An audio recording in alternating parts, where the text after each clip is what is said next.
Selamat datang di Tips Saya Dokter 24, Sobat Sehat Kita-Kita. Pada kesempatan kali ini saya akan membahas tentang 4 pertanyaan wajib yang diajukan ke dokter kandungan. Agar kunjungan ke dokter benar-benar bermanfaat, berbekalah pertanyaan yang lengkap. Ini dia beberapa daftar pertanyaannya. Yang pertama, berapa usia kehamilan saya, Dok? Biasanya dokter akan menentukan dari 2 parameter. Yang pertama dari hari pertama menstruasi terakhir dan dari pemeriksaan USG. Dengan mengetahui tanggal hari pertama haid terakhir, apalagi bila siklus haid ibu teratur, dokter dapat menentukan usia kehamilan dengan lebih tepat ketimbang ibu yang melupakan tanggal tersebut.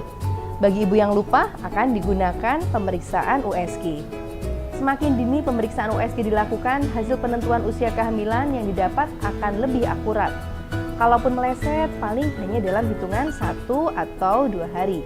Kepastian usia kehamilan ini akan kembali dikonfirmasi lewat pemeriksaan USG saat ibu melakukan kontrol berikutnya. 2. Pemeriksaan apa saja yang harus saya lakukan, Dok? Pemeriksaan laboratorium darah amat dianjurkan di awal kehamilan, seperti pemeriksaan darah rutin untuk mengetahui komponen hemoglobin atau Hb, trombosit atau keping darah, leukosit atau sel darah putih, dan juga hematokrit atau kekentalan darah. Hal ini untuk mengetahui status keadaan ibu pada awal kehamilan secara laboratoris, baik keadaan kurang darah atau anemia, ataupun ada tidaknya infeksi, mengingat pada umumnya sering terjadi infeksi saluran kencing pada kaum ibu. Akan lebih baik bila ibu telah mempersiapkan pemeriksaan TORCH saat persiapan kehamilan atau premarital check-up. Yang ketiga, apakah kehamilan saya normal atau ada kelainan, Dok?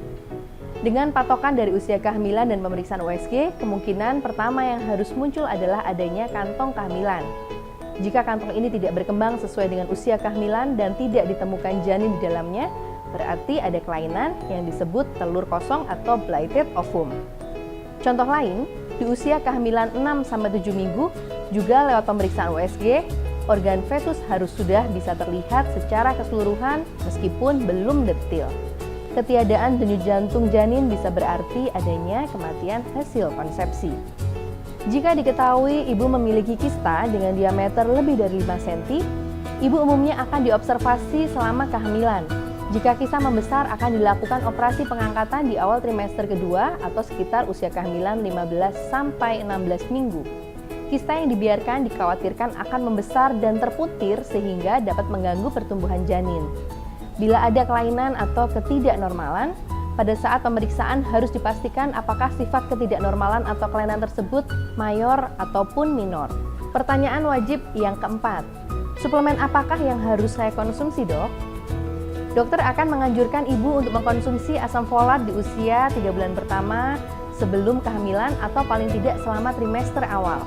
Tujuannya adalah untuk mencegah terjadinya cacat bawaan pada janin atau disebut neural tube defect.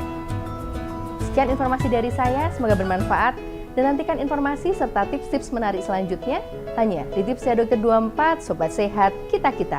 Salam sehat!